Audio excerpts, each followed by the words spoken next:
What is up? What is up? And welcome back to another episode of Blood and Beer, the show where we talk blood sport and we drink beer. I'm your host, Matt, and as always, we got MMA to talk, we got beer to drink. There was boxing, Bareknuckle, lots going on. UFC, Bellator, we'll get into all of it in just a second. But first, let's introduce our beer. Today we have the Big Deal from it's Big Deal Brewing, made by Labatt's. Looks like it's maybe a barstool drink and something related with hockey. I don't know. It's a golden ale though. We're gonna give her a shot, give her a score, and then we'll jump into all the sports action we got for you today. But coming up on today's show, we're going to be recapping the UFC 282 pay-per-view that happened last night, or if you're watching later this week, this past weekend, Jan Blachowicz versus Magomed Ankalaev. We're going to recap Bellator 289 as well, talk about some bare-knuckle fighting, and there was boxing that happened over the weekend, some world title fights, Terrence Crawford, and then we'll preview the upcoming UFC fight night for next weekend, let you know what's going on and how these matchups are going to look. All right, foam didn't really die down on this. It is nice and golden if you're watching at home. We'll go ahead and try her out.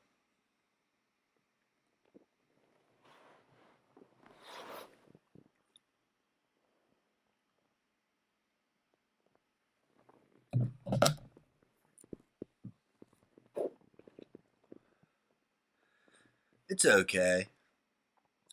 A little flat for me. A little, just not a lot of flavor. I don't know. We'll give her a 5.7. Not bad, Five's average, so it's a little better than average, I suppose. But just okay. But the UFC fight card, it was fucking stacked. All action from the get go. It wasn't the most high name fight night or UFC pay per view that they've had in a while. Kind of a letdown there, just matchups falling apart left and right. But it started off with a ton of finishes. So on the early prelims, we had all three fights end in finish. Billy Quarantillo, he had a second round comeback knockout over Alexander Hernandez. It looked like he was about to get stopped in the first, but he was able to turn the tides and get the knockout with some ground and pound over Alexander Hernandez. And then, no, I think it was on the feet actually. Regardless, he was messing Hernandez up. But we also had Corey Simon. He was in a close fight at the beginning, but ended up pulling away. Third round TKO for him. And TJ Brown had a third round submission as well. Now the prelims, they were banging also. We had a ton of finishes on this. The first fight we had was Joaquin Buckley versus Chris Curtis. And this fight was fun as hell. Comes out, and Joaquin Buckley, he's really poking in, jumping in, throwing a combo, 1, 2, 3, or trying to throw a high kick and move, just jumping in and out, trying to stay away from Chris Curtis' power. Curtis is using some really good defense, though. Just a high guard, blocking just about everything Buckley's throwing. Not very active, so Buckley's definitely winning the first round based on volume alone. But in round two, Buckley comes out. He's doing more of the same, super aggressive, and then he throws a head kick. Curtis ducks it a little bit, catches it on his shoulder, throws a straight left, and sits down Buckley. Buckley tries to get up, but he wasn't able to. Curtis starts plastering him with ground and pound, puts him out. Second round TKO for Chris Curtis. And then Edmund Shabazian, he's been on a bit of a skid. He took on Dolce Lugiambula. Shabazian, he's lost his last 3 fights in the UFC. Started off 4-0. Change of camps coming into this fight, so he was looking to change the way things have been going for him. And he comes out in this fight, and he's looking great in round 1. Landed a ton of straight strikes. Just real simple strikes, staying on the outside of Lugiambula, staying away from his power. And then he starts throwing a lot of body kicks, teat kicks up the middle to Lugiambula to soften him up. In round two, he landed a solid knee on Lugiambula and had him hurt. Backs him up with just a lot of pressure, flurry of punches, drops him, and then the ref steps in after some heavy ground and pounds from Shabazian. So that's another second round TKO that we have on the prelims there.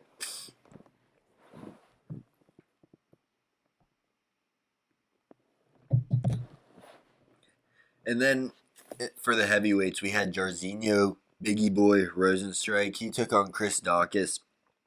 Both guys have been on a bit of a rough patch lately. Dawkins has lost a few by knockout in a row, and Rosenstrike's just been up and down, winning. You win, you lose, win, lose, back and forth. Can't really seem to break through that top level of UFC guys. But this fight starts off, and Rosenstrike comes out super aggressive, blitzing Dawkins, landing some bombs, has him really hurt right away, and lands a really hard jab. He steps in with a jab and knocks out Dawkins. So he gets a 24-second knockout. I mean, this thing happened like that. I looked down, and the fight was over. I had to catch it on the replay. And then in the featured prelim, we had the youngest UFC fighter ever, Raul Rosas Jr. He's 18 years old in 2 months.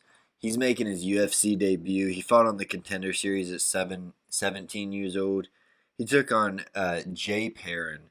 And in this fight, Rosas really showed he belonged. He came out there. He struck for a second, but gets a body lock on Jay Perrin, slams him. Perrin gets back to his feet. He slams him again, takes the back, and gets the rear naked choke. It wasn't very long. And, the kid's 18 years old and already getting first round finishes. He looked strong in there.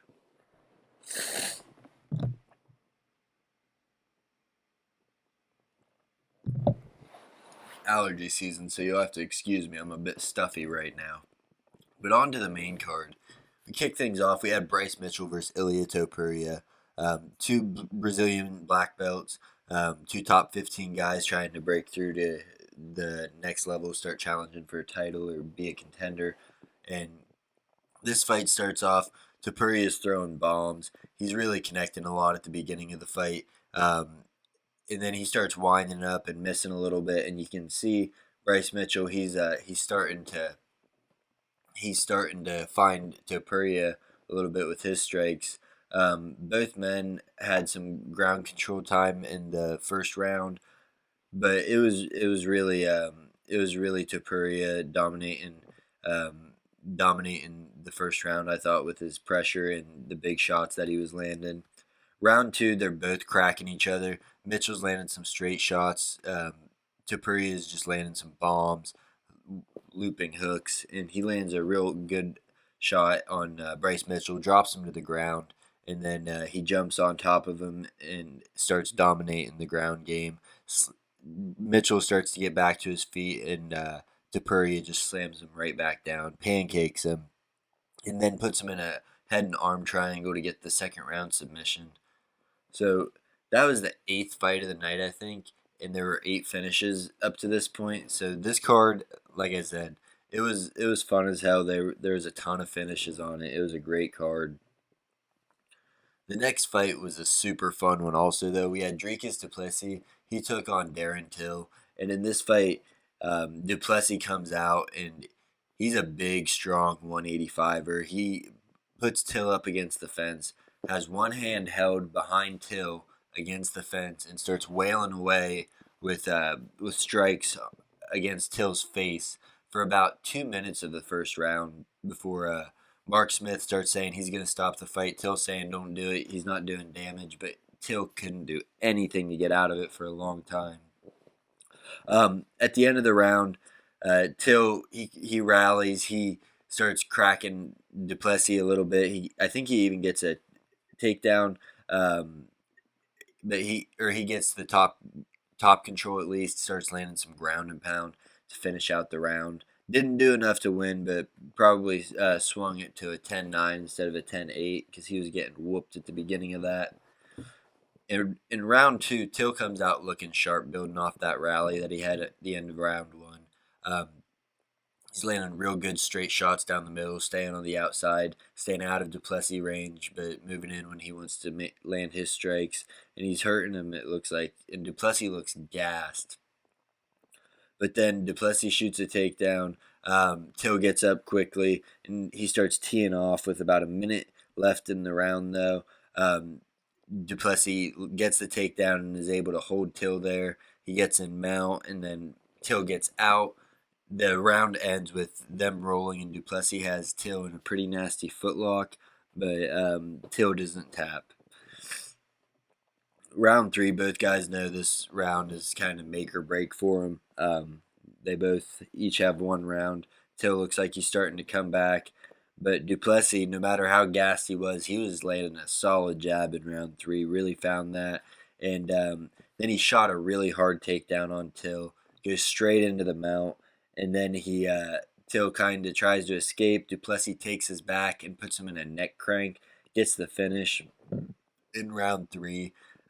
Almost a comeback by Darren Till, but man, Dricus Duplessis is going to be a problem at 185. He's big and strong, and this dude, he looks like he's gassed all the time, but he did this in his Brad Tavares fight the last time out. He looked gassed in the third, but that's when he did his best work. He's a beast. He's a freak, man. All right, but moving on. Next up, we had Santiago Ponzinibbio. He took on Alex Morono. This fight was fun as hell. Morono stepped in on about a week's notice for Robbie Lawler. Lawler went out with an undisclosed injury, so they had to find a new opponent for Ponzinibbio. In round 1, Morono's really using his range on Ponzinibbio, just keeping him at bay, bouncing up and down, moving really well. And he even drops him at the end. He drops Ponzinibbio at the end of round 1. Round 2, both guys are doing work early. They're both striking. This fight stayed on the feet the whole time. Morono drops Ponzinibbio again, and I mean, he's looking great for a guy that stepped in on at the last second. He's landing some really good straight shots. Ponzinibbio just can't really find his shot on him.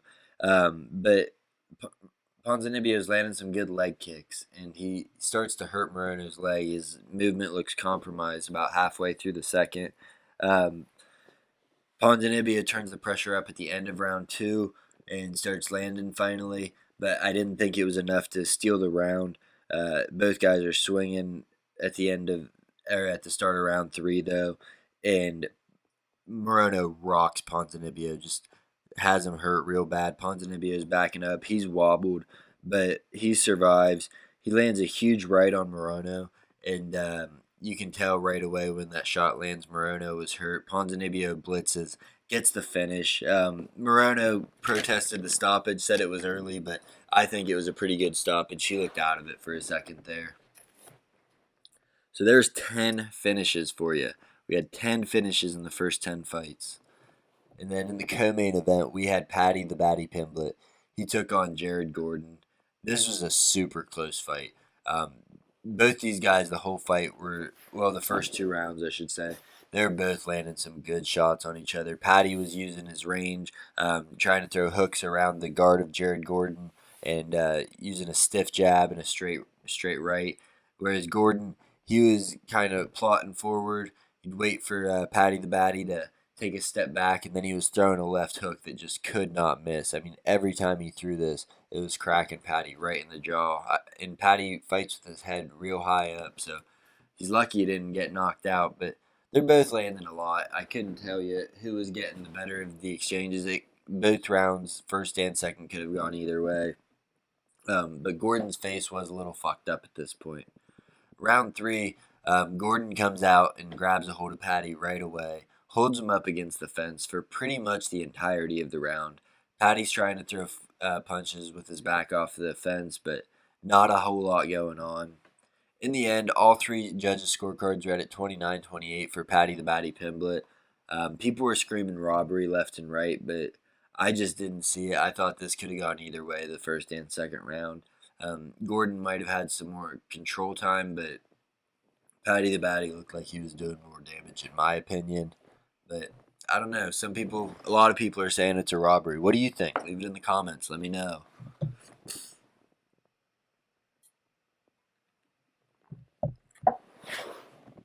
All right, and then in the main event, we had Jan Blachowicz, former UFC light heavyweight champion, taking on Magomed Ankalaev. This is for the vacant UFC light heavyweight championship after Yuri Prohaska had to vacate it due to shoulder injury.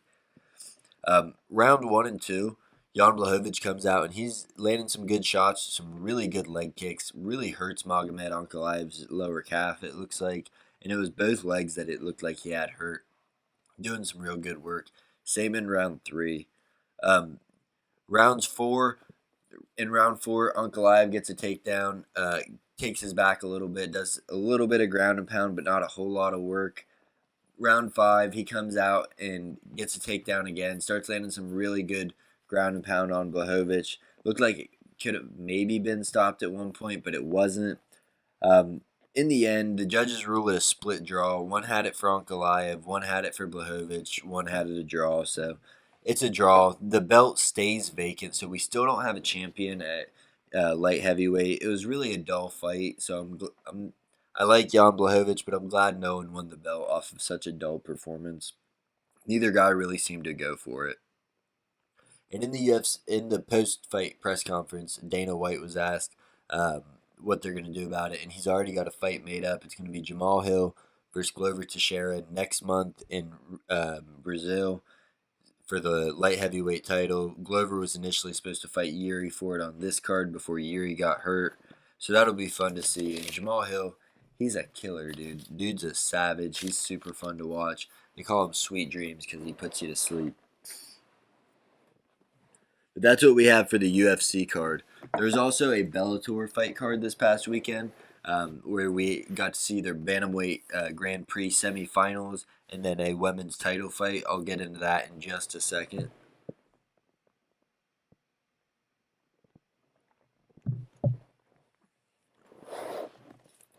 But yeah, this was a fun card. Honestly, there was some good fights on the prelims.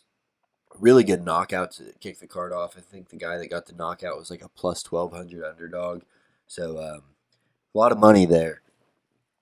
But the fights we're going to talk about are going to be the Grand Prix that they've had going on, the 8-man bantamweight tournament, and then we had Liz Carmouche taking on Juliana Velasquez in a rematch for the women's strawweight title.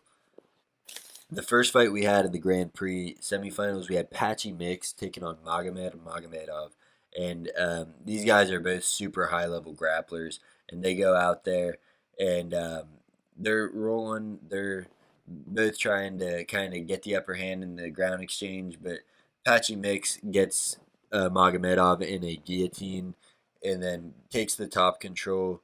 Patchy Mix rolls onto his back and ends up putting Magomedov out cold to sleep completely. He's looking great. He's been just running through this competition. So he's going on to the Grand Prix finale, and there's a $1 million prize at the end of this for the winner. But the next fight we had was Liz Carmouche versus Juliana Velasquez. First fight, there was a controversial stoppage. Liz Carmouche had her in a crucifix, raining elbows down on Velasquez, but they weren't really hard elbows, so the ref stopped it. Velasquez protested. A lot of people thought it shouldn't have been stopped. That's neither here nor there, because in this fight, Carmouche goes out and really starts dominating the ground exchange. She starts landing a little bit of ground and pound, and then puts Velasquez in an armbar. Leaves no doubt. Gets the submission in round two, I believe it was. So she defended her title successfully for the first time, and she already had some opponents in mind. She wants Bellator to open up a 135 division so she can move up and be a double champ.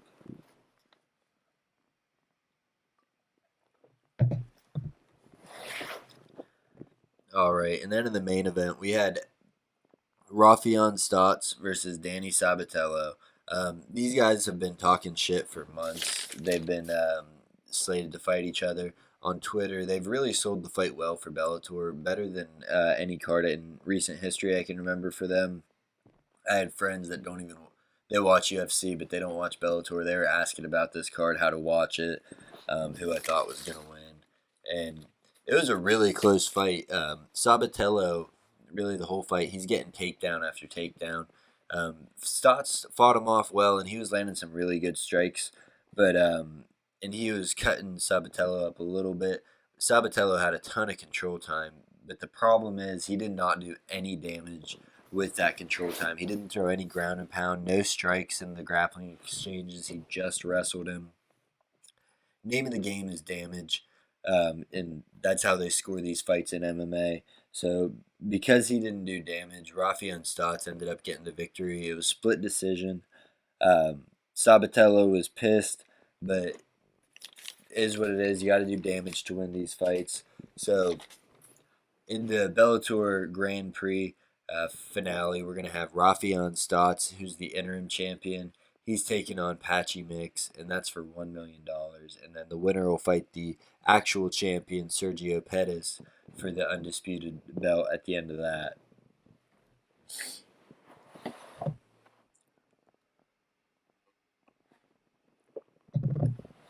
That's what we have for Bellator, though.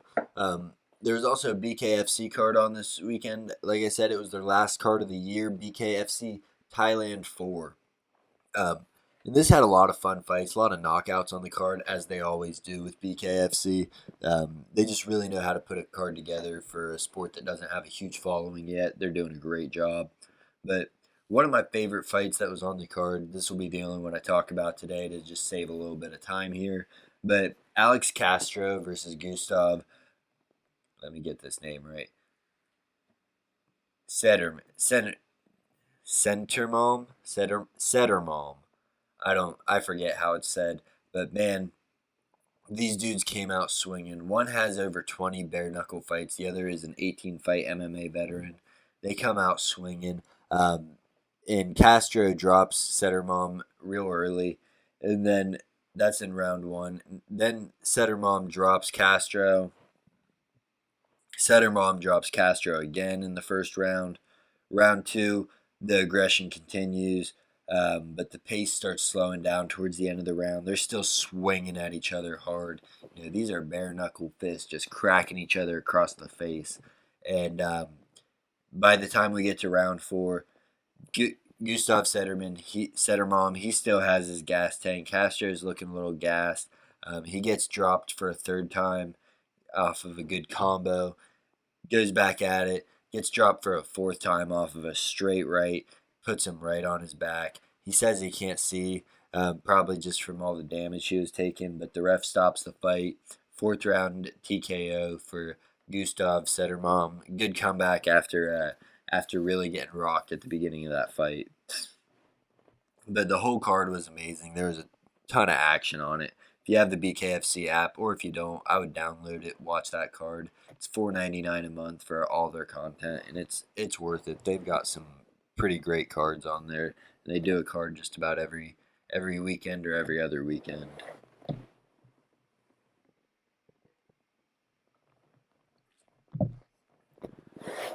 All right, and then on to boxing. We had Terrence Crawford. He was in action on Saturday. He picked up a knockout in the sixth round over David. Let me get this name right. Avansanyan. Huge right hook that he lands off of after a straight left. So he gets the knockout, and talks are still on for Errol Spence or Charlo at 147 or 154. We also had Teofimo Lopez in action. He got a split decision victory in a real controversial fight. I didn't think either him or his opponent looked very good, but he pulls away with the split decision victory. He just hasn't looked the same ever since he beat Vasil Lomachenko. He looked great in that fight, but hasn't looked the same since. And then Chris Cyborg, one of the best women's MMA fighters of all time, she made her professional boxing debut, and she picked up a unanimous decision victory as well in a 4-round fight. So that's what we have for the events that happened this past weekend. Now we're going to look forward to this card that's coming up this weekend, the last UFC card of the year. Last one for almost a month. The next card after this isn't until January 14th, I believe. So we're going to break this card down. It's Jared Cannonier. He's taking on Sean Strickland. And this fight card is going to be fun as hell. UFC always does a good job of putting an end of the year bash on, and this is no different. They've really shown out all December. Pay per view was a little weak, but these fight nights have been great. So we'll jump into this. One of the fights I'm excited for that's scheduled to be on the prelims is Manal Kopp. He's taking on David Dvorak. Both are high level strikers. Kopp is a former Rising champion. He had a little bit of a rough time when he first came to the UFC, but he's won his last two. And this fight, I'm sure it's going to be all stand up and it's going to be fireworks. It's probably going to end in a knockout or just two really beaten and bloodied faces. Another fight on the card, we have Said Nurmagomedov taking on Sadyokub Karamanov, I believe is how it's said. Said Nurmagomedov, no relation to Khabib Nurmagomedov, fights nothing like him, but man, this guy's exciting. He throws lightning fast kicks, a lot of spinning back kicks, wheel kicks, just super fast. He throws kicks like punches, and just he's a beast. He's not someone you're going to want to miss. From everything I've heard, Kahramanov is a beast also, but Nurmagomedov, he looked special in his last time out. So those are two prelims that I'm looking forward to. On the main card, as it stands right now, we have Drew Dober. He's taking on Bobby Green, and these guys are just exciting fighters. Love to show out for the fans. Bobby Green loves to stand up, loves to box. Drew Dober will indulge you in that every day of the week just to put on for the fans. I think this fight's going to be an awesome stand-up war, and they're going to put on fight of the night, I think.